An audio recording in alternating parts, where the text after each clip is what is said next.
চলো সেইখানেতে যাই, চিন্তা ভাবনা সব ভুলে নির্ভাবনায় বেড়াই। চলো সেইখানেতে যাই, প্রেমদানে যেইখানেতে প্রেমী ফিরে পাই।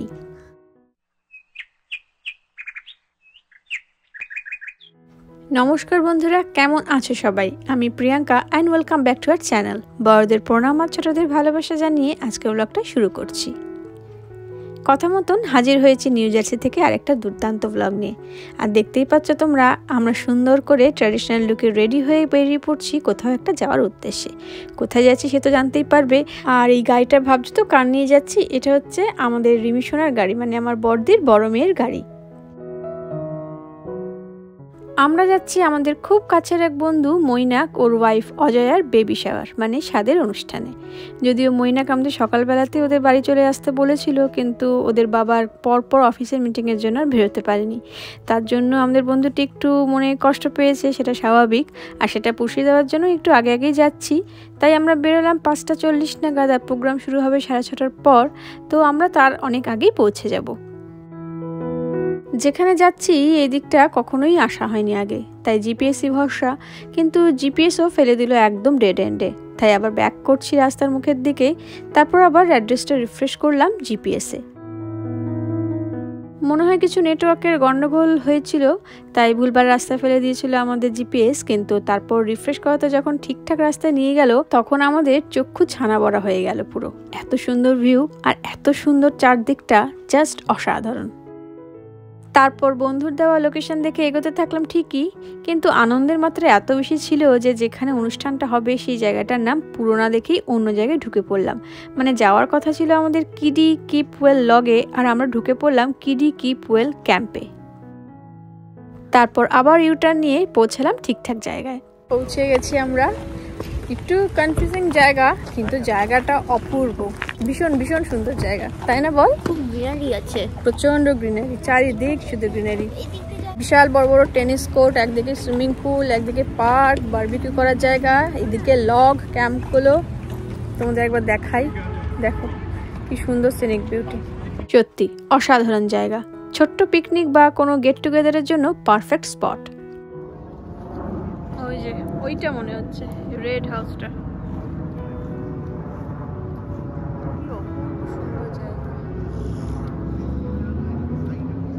ওই শিয়াল, হ্যাঁ শিয়াল না গো, ওটা শিয়াল। পিছনের দিকে এত ঘন জঙ্গল, শিয়াল হরিণ এগুলি খুবই নর্মাল চোখের সামনে দেখা এখানে। কিন্তু তিনি নিয়ে প্রথম দেখলো, তাই ফক্স বক্স বলে চেঁচিয়ে উঠেছিল। আর আমিও এদেশে অনেক দিন পর শিয়াল দেখে কিছুটা উত্তেজিত হয়ে গেছিলাম। আর এই যে এই লগ হাউসটাই আজকের জন্য রেন্ট নেওয়া হয়েছে। তো এখানে পৌঁছে ময়নাকে ফোন করলাম, ও জানালো যে ওরা এখনও এসে পৌঁছায়নি, একটু লেট হবে। তবে ভেতরে ওর কিছু বন্ধু বান্ধবরা আছেন যারা সব খাবার দাবার রেডি করছেন আর কি। বাহ, কি সুন্দর সাজিয়েছে না? আর কি বড় বড় সব ঘর। আসলে এর আগে কখনোই লগ হাউসে থাকিনি বা আসিনি, তাই প্রথমবার দেখে একটু অবাকই হলাম। আসলে অনেকবার প্ল্যান হয়েছিল বন্ধুদের সাথে কোনো একটা লম্বা ছুটিতে একটা লগ হাউসে থাকবো, তবে সেই প্ল্যান এখনও সফল হয়নি। তাই যখন মৈনাকে নেমন্তন্ন পেলাম খুব খুশি হয়েছিলাম। তার উপর আমরা এই সময়টা দিদির বাড়ি থাকছি বলে আরও আনন্দ লাগছিল। আর এটা হচ্ছে উপরতলা, আর এই উপরতলাটা দেখছি খালি রাখা হয়েছে। আমার মনে হয় বাচ্চারা যাতে ফ্রিলি খেলাধুলা করতে পারে তারই জন্য।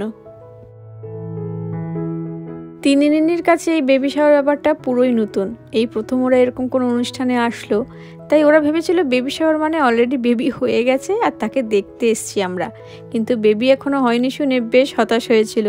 আসলে ওরা বেবি শাওয়ার আর অন্নপ্রাশন এই দুটোর মধ্যে ঘুলিয়ে ফেলেছিল। এই তো মা কোথায় গেল রে?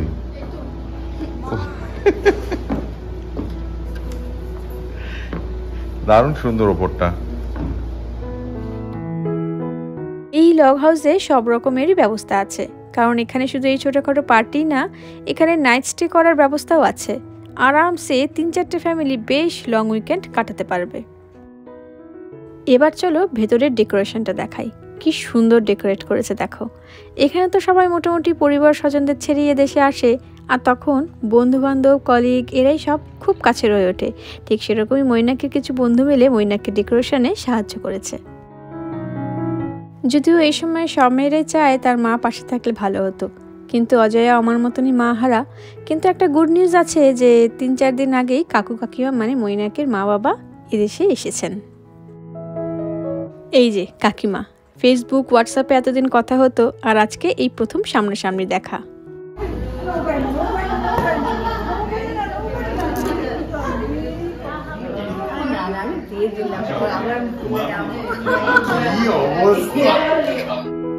হবু মাকে খুব সুন্দর লাগছে দেখতে, কিন্তু বেশিক্ষণ ক্যামেরাবন্দি করলাম না, এই সময় অস্বস্তি থাকতেই পারে তাই। খাওয়া দাওয়ার পর্বটা 8টা থেকে শুরু করে দেওয়া হলো, যেহেতু আমাদের এই লগ হাউসটা 10:30টার মধ্যেই সব ক্লিন করে খালি করে দিতে হবে তাই। তো প্রথমে স্টার্টার নিয়ে বসে পড়েছি। নিয়েছি গোবি মাঞ্চুরিয়ান, চিলি চিকেন, সাথে ঝাল ঝাল সস। স্টার্টারের পর্ব শেষ, এবার সবাই গল্পে মেতে উঠেছে। তার আগে কেকটা দেখাই। এমনিতে তো আমাকে আলাদা করে কিছু বলতে হবে না যে ছেলে হবে না মেয়ে হবে, আর এদেশে তো জেন্ডার রিভিল আগেই হয়ে যায়, কারণ এটা লিগ্যাল পুরোপুরি দেশে। তাই সেই মতন উডবি প্যারেন্টসরা ডেকোরেশন করে, মানে ছেলে হলে নীল আর মেয়ে হলে পিঙ্ক রঙের সবকিছু দিয়ে। এবার চলো মেইন ডিশের দিকে তাকাই একবার, কোনটা ছেড়ে কোনটা বলবো। প্রচুর আইটেম রেখেছে, আর যেহেতু প্রচুর অবাঙালি বন্ধু আছে মৈনাকের এখানে যারা ভেজ খায়, তাই নন ভেজ ভেজ দুটো আইটেমই রেখেছে। নান, জিরা রাইস, ডাল মাখানি, ভেজিটেবল কোরমা, পনির বাটার মশলা, চিকেন বাটার মশলা, গোট কারি, গোলাপ জামুন, স্যালাড, বগুড়ার মিষ্টি দই, যেটা অরল্যান্ডোতে তোমাদের সাথে শেয়ার করেছিলাম, ভীষণ টেস্টি হয়, যেটা খেলে মনে হবে তুমি কলকাতার দই খাচ্ছ, এত টেস্টি। ভালো লাগছে মামা?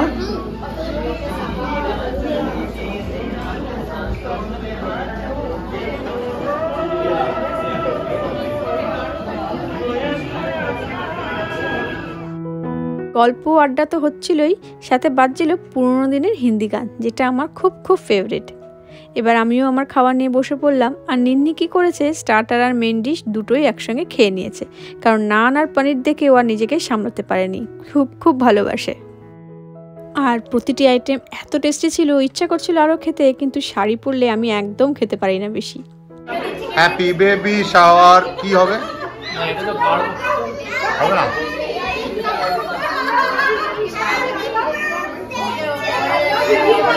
হ্যাপি বার্থডে বলছে দেখো।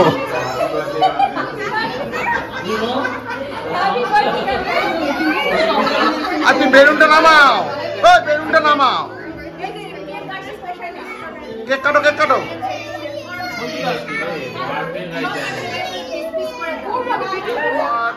Happy baby shower. It's a boy. পার্টিতে কারোর আওয়াজ না পেলেও ওদের বাবার আওয়াজ পাবেই পাবে। কেক কাটাটা লাস্টেই করা হলো, কারণ আগে থেকে কেকটা কেটে নিলে সবাই মেইন খাবার খেতে দেরি করে তাই। আর তোমাদের তো আগেই বলেছি একটা টাইম লিমিট আছে এখানে, তার মধ্যেই সব ক্লিন করে দিতে হবে আমাদের। সব কাজ মিটলো, আর ঘড়িতেও বাজে এখন 10:30টা। মৈনাককে হেল্প করার জন্য আমরা কজন বন্ধু ছিলাম ওর সাথে, কারণ একা একা পরিষ্কার করা খুবই মুশকিল। আর মৈনাকের অন্যান্য বন্ধুরা যা সার্ভিস দিল, হ্যাটস অফ। সত্যি এরকম বন্ধু পাওয়া সত্যি ভাগ্যের ব্যাপার। মৈনাকের সঙ্গে আমাদের বন্ধুত্ব সেই 2014 থেকে, তাই ওরা এখন বন্ধুর থেকেও বেশি ফ্যামিলির মতন হয়ে গেছে। তাই আড্ডা আর শেষই হচ্ছিল না। 10:50 নাগাদ আমরা লগ হাউস ছেড়ে বেরোলাম। আর দেখো এখানে এত রাতে রাস্তার কাজ হচ্ছে, ট্রাফিক কম থাকে বলে এদেশে রাত 9-10টার পরই রাস্তার কাজ শুরু হয় দেখেছি। তো যাই হোক, যেতে সময় লাগবে প্রায় 30 মিনিট মতন, আর কাল আবার সকাল সকাল যাওয়া আছে। মোটের উপর দিনটা আজকে দারুণ কাটলো। তবে তোমরা হয়তো অনেকে ভাববে যে আমাদের দেশের মতন স্বাদ হলো না কেন, মানে আচার অনুষ্ঠান যেগুলি থাকে সেরকম হলো না কেন। এদেশেও হয়, আসলে এটা জাস্ট একটা গেট টুগেদার পার্টি হলো। কাকিমা পরে ভালো দিনক্ষণ দেখে আচার অনুষ্ঠান মেনে অজয়াকে সাথ দেবে, তখন হয়তো আমরা দেশে থাকবো। মৈনাক আর অজয়াকে অনেক অনেক শুভেচ্ছা জানিয়ে আজকের ব্লগটা এখানেই শেষ করছি। আর কাল যেখানে যাচ্ছি সেটা নিয়ে আসতে চলেছে একদম অন্য রকমের ব্লগ, যা হয়তো তোমরা কোনো চ্যানেলেই দেখোনি। তাহলে দেখা হবে খুব শীঘ্রই নতুন কোনো দিনে নতুন ব্লগ নিয়ে। সবাই খুব খুব ভালো থেকো, আনন্দ থেকো আর সাবধানে থেকো। নমস্কার।